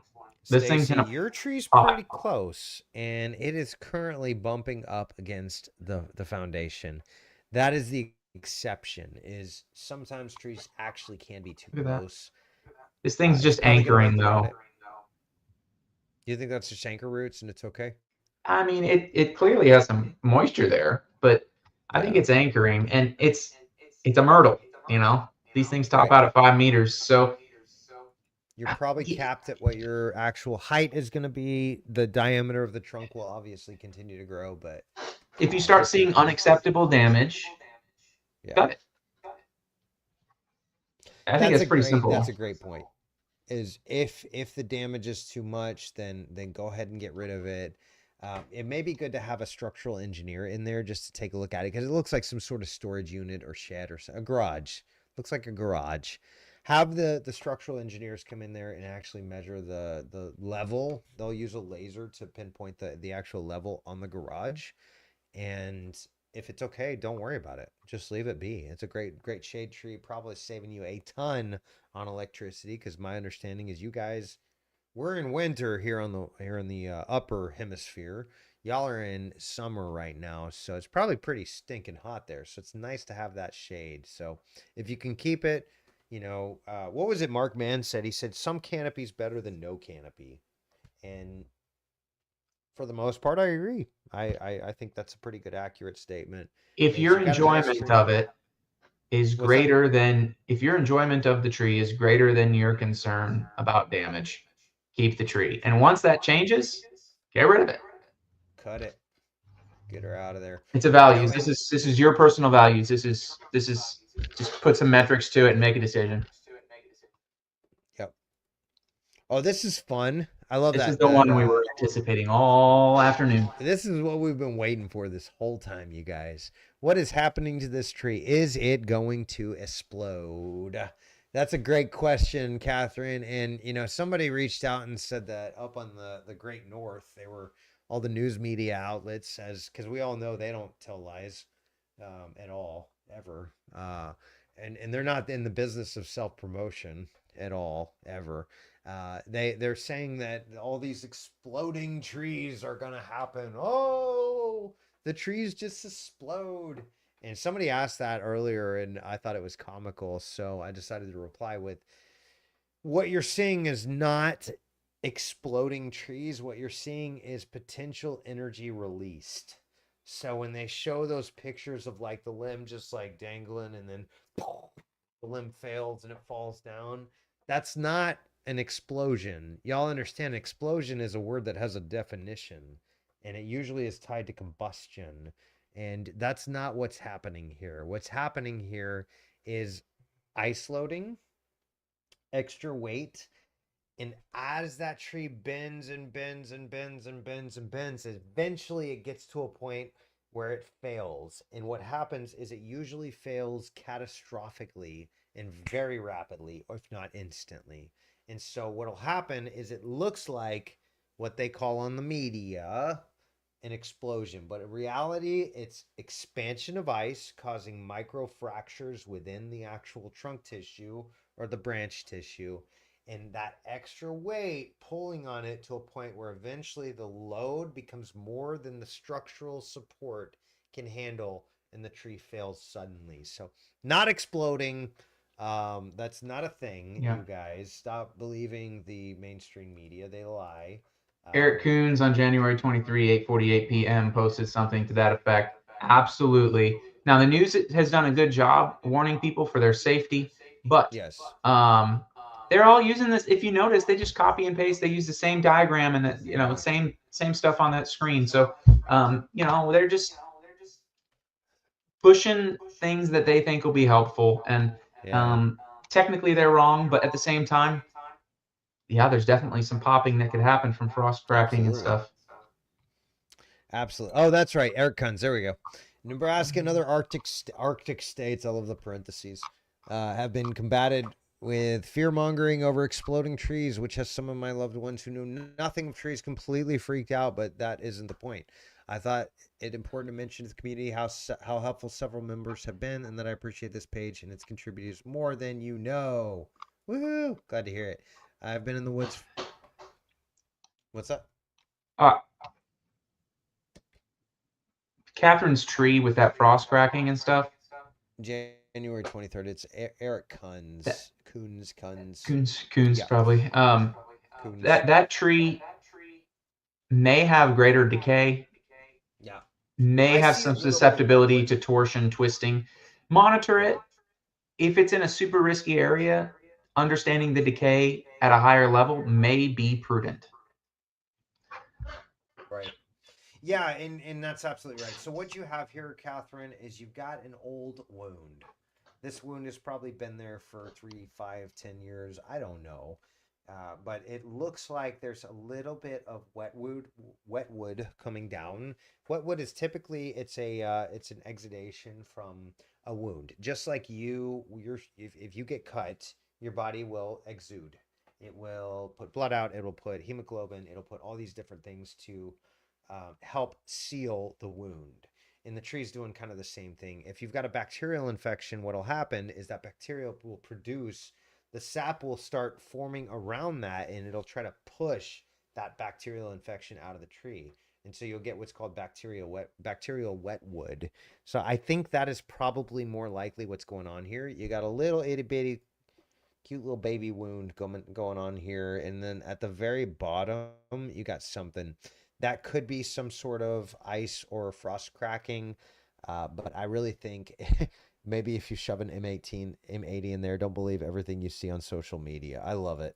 Good job, Dale. That's brilliant. That's the spirit. Oh man, what happened? Did I click on his name on accident? That's what I get for playing around too much. Yeah, maybe if you shove an M80 down there. And y'all, New Year's is over, so they're not legally allowed to sell fireworks anymore, unfortunately.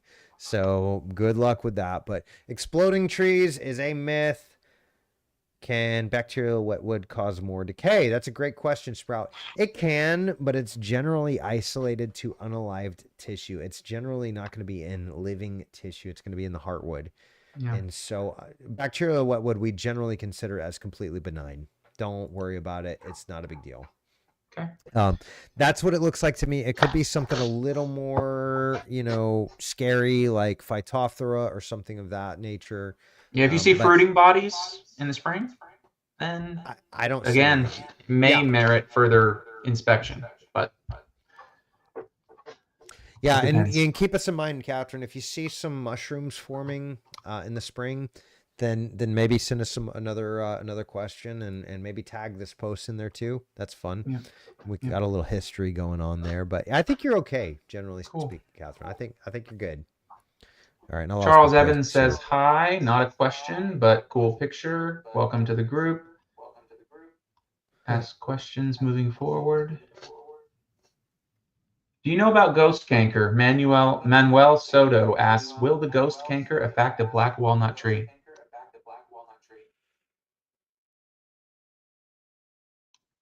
January Charles 25 at Evans. 9:08. No, I think. All right, Lucas, you're saying Charles Evans on January 25th?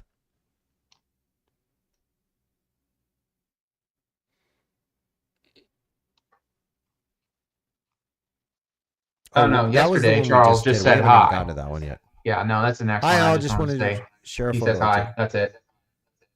And then Manuel Soto has a question that I know nothing about. No, Ghost not yet. canker. We were just using that as an example, Lucas. All right, so Charles Evans is saying, I just wanted to introduce myself and share a photo I took. That is a beautiful photo. I love those sunsets, man, with the trees in the back or trees in the foreground, sunset in the background. So thanks for sharing that. Manuel Soto, will the ghost canker affect a black walnut tree? I don't know. I don't know what is black canker or ghost canker rather. I see thousand canker disease. It's fatal disease. Fungus We don't geosporidia. know. William Chlamydia. Amelon uh, thinks it affects all the nuts and it's inevitable. Christina Claire thinks it's maybe thousand cankers disease. It looks like Okay, there's. pine. Okay, I looked it up. Check this out. So we're just gonna, because why not? Ask the almighty Google. That's a joke. Pine ghost canker is an unalivedly recently identified fungal disease affecting various pine species in Southern California, caused primarily by pathogens Neophysococcum mediterraneum and N. parvum. Causes branch unalive back, wood discoloration, cankers with distinct margins, often unaliving trees. The fungus enters through wounds, insect activity, or lentisols, with spores spreading via rain, fog, and irrigation. Sounds like there is no hope, but I doubt that.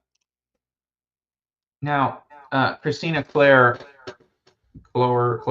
mentioned it could be thousand cankers disease, and that is widely documented, and that would be a real concern. And she is right; it's spread by the walnut twig beetle. I'm not exactly sure what he means by ghost canker. Sorry. So what I'm seeing is it's a pine ghost canker, not a normal ghost canker. So it's not. If that's the case, if it really is isolated to pines, then you have nothing to worry about there, Manuel. I think you're okay. But you see that all the time. Is like the media says, "Oh, we see that here in Houston, don't we, Michael?" We see that they're like every spring. They're like, "Watch out for oak wilt." Y'all know how many cases of oak wilt have ever been found in Harris County? You ready for this? You ready for this? 8 ever. 8 in Harris County ever. You get some more over in Katy and beyond over in Brazoria County, but in Harris County, these guys come in there and they say, "You're gonna all die. Everything's gonna burn, and you're all gonna get oak wilt, and all your trees are goners." And it's just not true. So that's what the media does: is they try to get more views, and the way they do that is they're playing on your emotions. So y'all stop watching the news. But there's my soapbox for the day. There is some serious stuff that may corroborate Williams' deal about it affecting nuts and avocados and other things. So um, obviously that's going to require some calling your extension agency.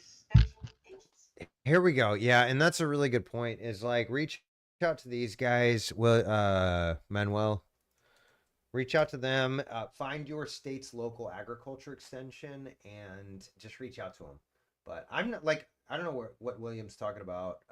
Ghost canker affects all nuts, and there's nothing you can do about it. It's coming for all of us eventually. Like that sounds pretty gloom and dewy. Like William, do you work for the media outlets? You would be a really good writer for them. You should go. They should employ you. Okay. There's nothing you could do about it. It's coming for all of us eventually. Ah. Our next It's fun. question is probably just a question of selection of species. Yeah. Okay. And that's it. It's that simple. He doesn't say where he's at, so we can't help you. Right? What do you call All the right, tree next that don't one. grow too much but give fruit? I don't know, my bonsai trees? Like, that's a technical term. I Rookie mean, it depends what kind of Radio, fruit do what's you up, want. Rookie? Right? It so depends on so many various factors. Hi, we have this olive tree in London, UK, which was there when we bought the house. It's cracked the planter so the roots have spread quite a bit and the crown has also got quite big. We are keen to reduce the roots, but are getting conflicting advice on whether pruning it will achieve that or whether we'd need to remove it completely or build a bigger, stronger planter. Presumably the latter is a short-term solution. I think you're right. I think you are spot on. If you want to keep the tree, it looks like a fine tree. You said olive? Yeah, olive tree. Cool. Olive I like trees are olive trees. great and they will last for centuries if you give them the right case. I don't think yours, Ricky, is going to last for centuries. You got the right tree in the wrong location. However, if you want to keep it going, you can absolutely expand the planting container and you can just basically give it more room to grow. Now, it's not going to be enough. Like, I don't know what your exact situation is, but you are just not going to be able to grow or put a big enough container in there to where it's going to just everything's going to be rainbow and sunshine. Realistically, right tree, wrong location. Anything and everything you do for that tree is going to be a temporary solution. However, I would recommend you to do a treatment, regardless of what you do. If you plan on keeping it, I would do a chemical treatment. It's a growth regulator that basically shuts down the hormones that cause the tree to grow in length, the branches to grow in length. So what that does is you can keep that tree small, and but it's called paclobutrazol, and paclobutrazol is a great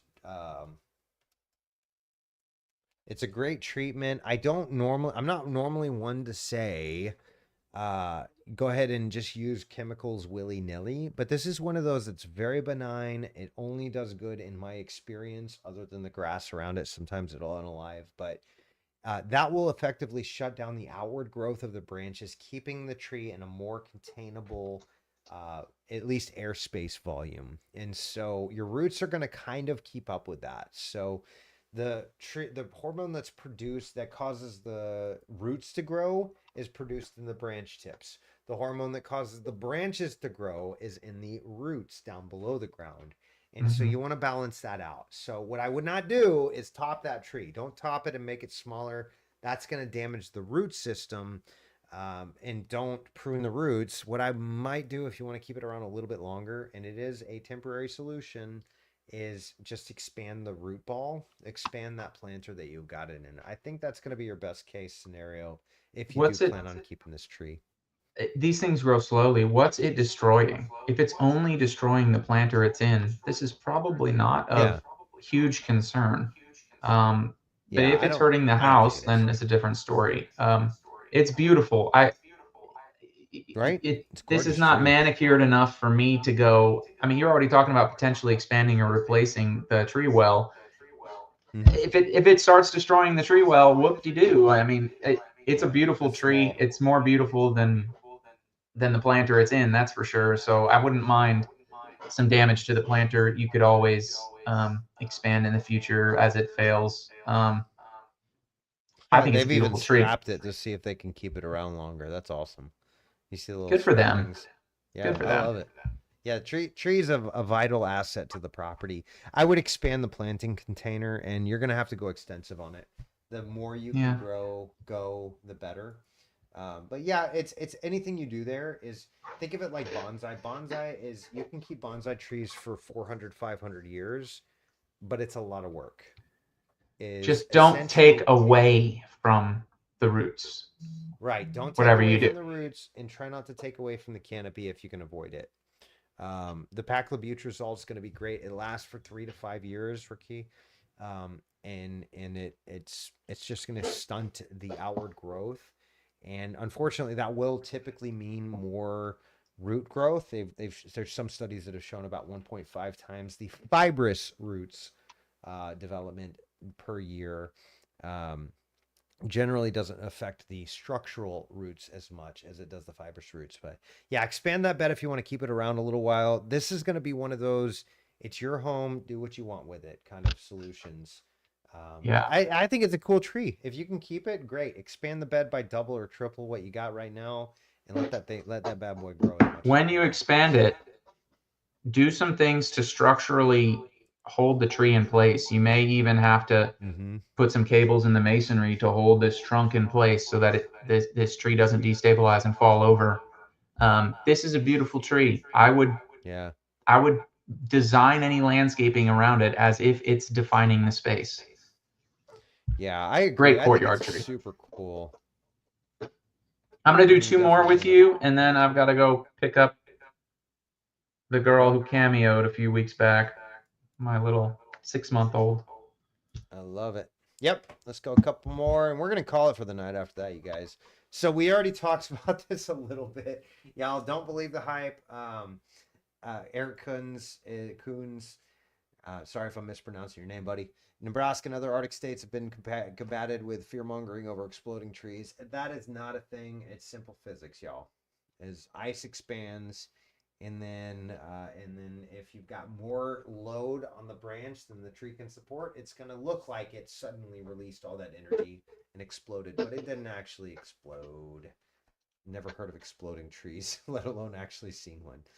All right, so Julia is asking, hi all, wanted to introduce myself and share a photo I took. I love it. That is a beautiful fall picture. That's gorgeous. I will say, indeed a tree. What a beauty. While we try to limit it here to just questions, the 2 posters that just said hi posted really beautiful pictures. Right? I wonder if they're bots, though. I really do. If not, Julia, welcome. Love to have you. That's a great tree. That's some sort of maple. Is that a sugar maple sprout? That looks like a sugar maple to me. You can tell by the bark. The bark is usually on sugar maples really smooth. No, what is that?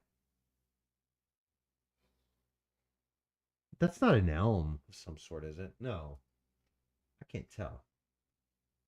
Sprout, give me your take, man. That looks like some sort of a, it almost looks like a maple, but the leaves don't, now that I'm looking at it. No? I don't know. It's beautiful, whatever it is. Linden? Could be linden. I can't really tell with the bark because it's kind of fuzzy there. But actually, on that note, so Sprout's bringing up a pretty good point. He says, did you know that oak wilt is susceptible to fire in our ecosystem here in much of North America? Got controlled burns for the longest time by the Native Americans, and now we don't because of fire danger. Y'all, guess what? Unpopular opinion here, Michael. You can opine on this as well. Smokey the Bear really hurt America's forests. Oh, dude. You know? I could go on and on about the mismanagement of our public resources, especially as it relates to forests. Oh man! I only have a bachelor's in forestry, but good grief, I find it appalling. But you know, we've had groups that have focused on, you know, ecology and things, and have an idea and promote ideas that the climax systems of a forest should be indefinite and that the carbon is indefinitely stored. And it's so not true. They are so scientifically off, but that gets donors. Yep. And I could go off forever on just the hogwash that we've been sold as it relates to forest silvicultural practices and what is truly good for the environment and the public, and what actually minimizes risk. Now, the problem is you have property rights and you have individual property rights, and you have municipalities at a kind of a micro level as well, making rogue decisions and decisions that they expect insurance companies that they regulate to honor. It's complicated. It's not like, well, this is for the greater good, therefore we're going to manage it this way. If that was the case, our states wouldn't be drawn in straight lines. They would be drawn based on watersheds. Right. And natural resource boundaries. We wouldn't have the four corners, those states would look very different based on their watersheds. And you see the fights between states and their water resources and things. And it's obvious that we screwed up. We let the surveyors just draw lines and claim land before we even got there. And we're paying the bill. You done messed up, AA Ron. So on that note, I have to go, and right on, buddy. It's been a pleasure. But likewise, we could talk natural resources at a silvicultural scale another time, but that's not arboriculture. Well, no, and you're absolutely right, and that's what I love having you here is you see it from a different perspective. Being a degreed forester, having that background in urban forestry, and dealing with things on a larger scale. Most of my history and most of my career has been the individual tree and how it relates to the human. Yours is the big picture, and also you're a certified arborist. You've got that hybrid. So love having you here, buddy. Thanks again for all that you contribute to this show, and you're welcome back anytime, man. We'll see you next time. And thank you again. I actually hired Arborist on Demand recently to consult. Yes. And I was glad to pay the fee. So we had a good conversation. If you guys need a higher level of expertise and you need it remotely, this is your guy. If you need expert witnesses, either one of us are competent for, I think we're kind of finding specialties and a little bit different realms, but all good. And it's just great to sharpen the iron. Absolutely. So really appreciate having you, buddy. Thanks again for being here. And Sprout, I have not forgotten about you. As soon as Michael leaves, we're going to go over your email question as well. But I'm not going to be on the next one because Matt actually needs to do a lot more in less time on the next one. We are always slow when we collab here. Well, we have a good time though. That's what matters. And all of you get some way more information than you ever asked for on this silly little Facebook group. So Michael, love having you, buddy. Thanks again. And as always, we'll see you next time. And love having you with us, buddy. I'll be watching in the meantime. Yes, sir. We'll see you. Bye. All right. So, Sprout, I did want to get to yours, and then we are going to call it for the night. Let me see here. 1 sec. I'm trying to figure out my interwebs.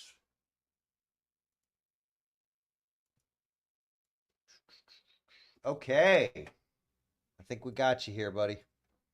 Finally, the moment you've all waited for. Or at least Sprout has. All right, so I'm at, there's this cottonwood tree that I've been looking, ooh, goodness, that's not good. Looking at and thinking how I'd prune it. It's on the larger side to receive training pruning. I disagree. I think that is the perfect time to train that tree. And it is very trainable at that stage. But I think it's still young enough that it could be done. I can't prune it right now due to lack of climbing equipment, but I'd like to hear what you think about it. I'll attach some photos of it. Also, I'm a bit too conservative. Oh, I can't talk anymore. I've been talking for too long, you guys. With removal cuts, I feel like I maybe should do more removal cuts in order to establish a central leader better. I'd like to hear what you say. Stay safe and have a great day. You too, buddy. Ooh, I like it, man. You're getting aggressive with those cuts. Okay, I am actually going to be a little more conservative than you are. I love that you've got this. It looks like you're trying to establish as the central lead. I would say this limb right here is significantly competing for dominance. And it looks like you've addressed that right here. You've got a little pruning wound here. I think that's too much right now, Marty. I think Sprout, I think you should slow it down a little bit. And I will do some, actually, let me just do this. I'm going to go ahead and do this and just show you exactly what I would do with this tree. Because that's way more fun, you guys.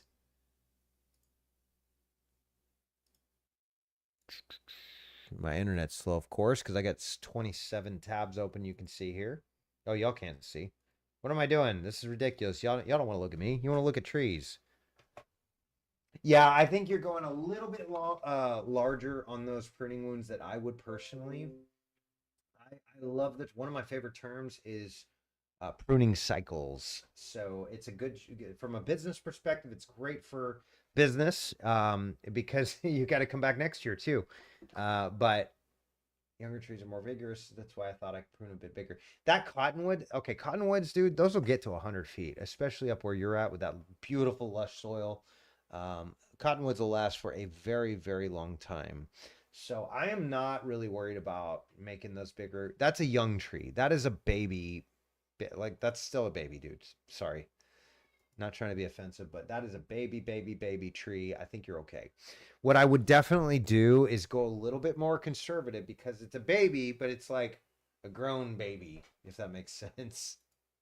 And let me do this. Open.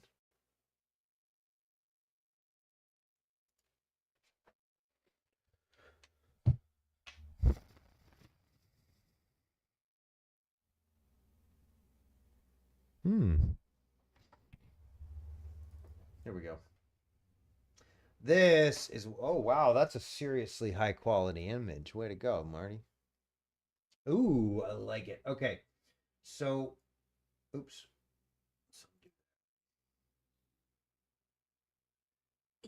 Here's what I would do. It looks like right here, you've got a really, really 20 years old. I'm almost certain because this is a natural air area. I'm caring for LOL. All right. So here's what I would do, Marty. I'm going to give you some just markers here because that's way easier. So this limb right here is competing for dominance. So I would reduce both of these right across there and leave just this sprig here. I would also reduce that right there. On this one, I would reduce this competing limb. I would reduce this competing limb, and you can kind of see you've got a little bit of a sprout right there behind that. Hey, look what I did there. Sprout, sprout. I would prune this one back to here. I would prune this one back to here. And I think that's going to be all you need to do.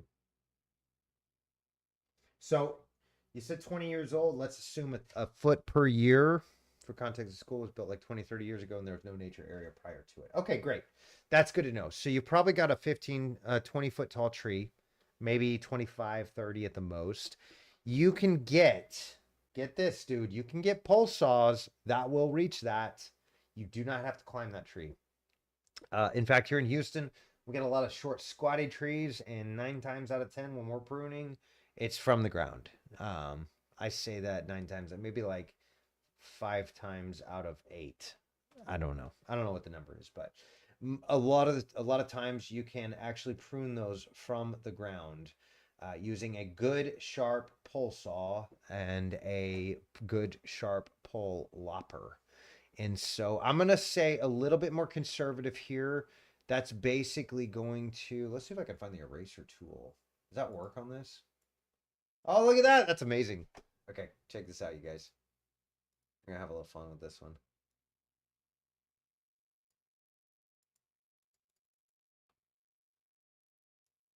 So you're going to get rid of this limb right here. Oh, I need a bigger tool. It's not working very well. So you're going to get rid of this limb right here. That's fun. That tall pole saw. Yeah, so a fun story. I had this guy, Justin Grego. You'll see him in here every now and then. He'll comment on posts and such. But Justin, he's a legend in my book. He used to take, like, I'd go climb a tree. This is like 15, 20 years ago. I'd go climb a tree. I'd get done.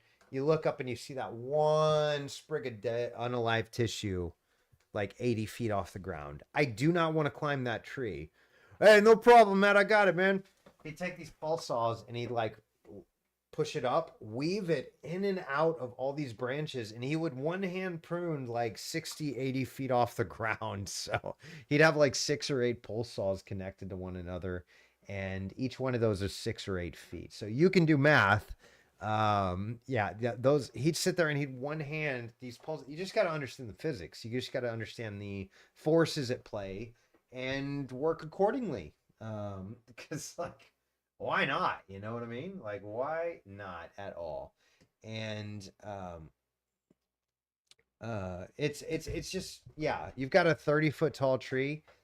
Okay, 6-foot extensions, that's 5 pole saws. When you put those together, they're gonna flop around like crazy. When you pull down on a pole pruner and lock it into position and pull that pole lopper, it's not gonna move an inch. And so you can absolutely do that. I really like the The Corona has Corona pole pruner.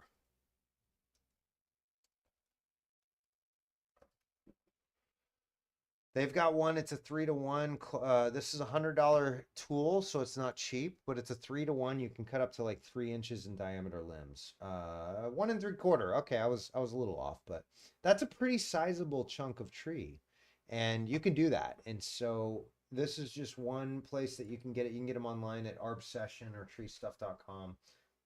But yes, that tall pole saw, absolutely, I would. Absolutely, man. I wouldn't climb that tree. There's no point. That's a little bait. That's a cute little dink. We call that dink dink down here in the south. Little dink dink tree. Little baby. Cute little baby. And then here you'd have some reduced limb foliage here. All this would be gone. I need to find out how to get a bigger eraser. And then you'd have all this would be gone. So now you're starting to kind of see the little canopy forming here. But essentially you're creating that strong central lead, which, dude, I'm listening to you, and you got this, bro. This is your dominant lead. This is your apical dominance. If you want, you can even do a pruning wound here and just cut that down to 1. But oh shoot, yeah, dude, it's still fun to climb. Like if you want to climb and get a harness, borrow a harness from a friend or something, I encourage it. I definitely encourage it. So but that's kind of what I would do. I would go minimal, go a little bit higher than what you're looking at in the pictures you sent me.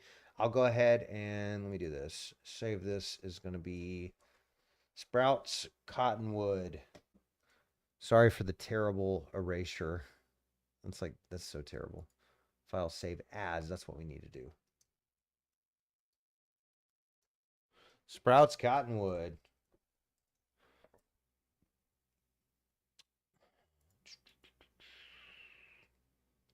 I'm gonna have to email that to you, Sprout.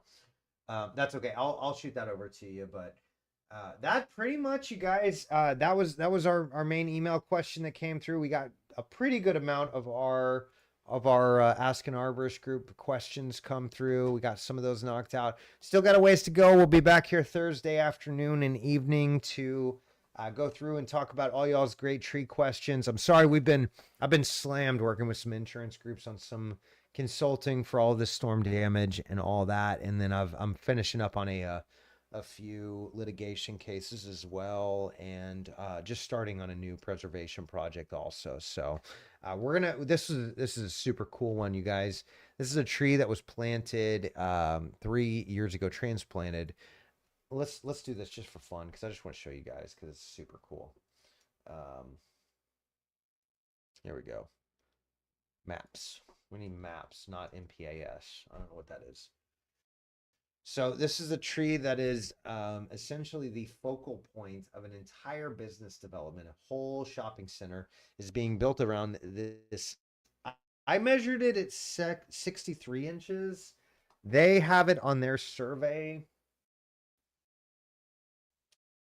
as 72 inches in diameter. So surveyors are not arborists. I'm going to go with my number, but it's 63 inches in diameter. This is a 200 to 300-year-old tree, you guys. 2 to 300-year-old tree. And transplanted it. That's Environmental Design and did not Institute. Rborist.com is their website, and they are a great company. They do some of the stuff that I know possible comes to trees. Center that, if my internet will work. Hey, children, get off the internet. There it is. So this tree was not here 2 years ago. I think it was March 2022 is when it was transplanted, and they're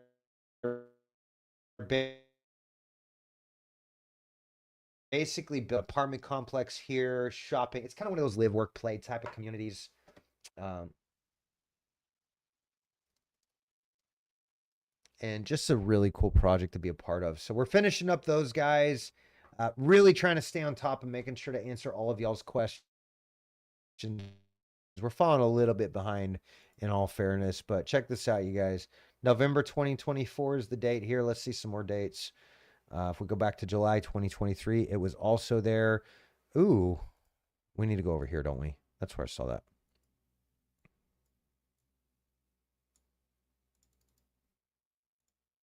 There we go. Now I'm going to get some May 2022. More dates. Come on now. All right, hold on.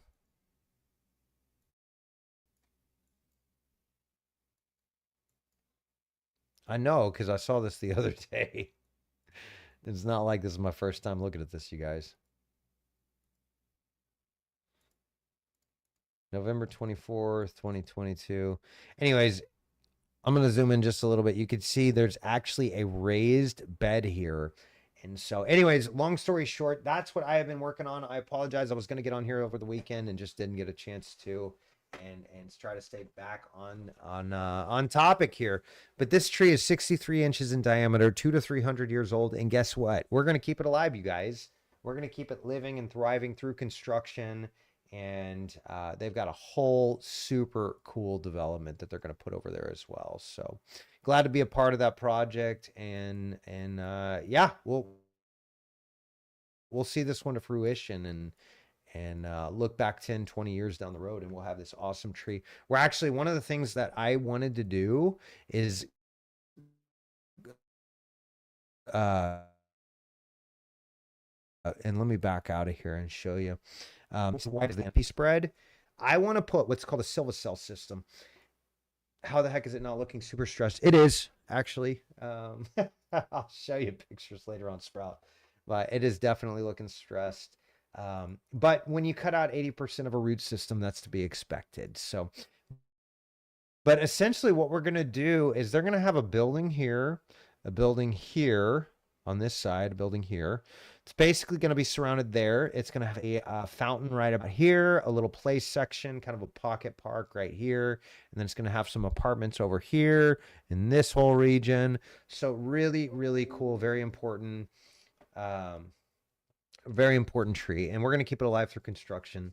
But the main thing is what I suggested, and we're trying to get the construction plans changed, which is not an easy process because they already got permitting approvals and all that, is essentially under all of those playground areas I was showing you, we want to put in a silva cell system, basically an 18-inch place for this tree's roots to grow and be unobstructed. And they can build on top of that. They can put pedestrian walking centers.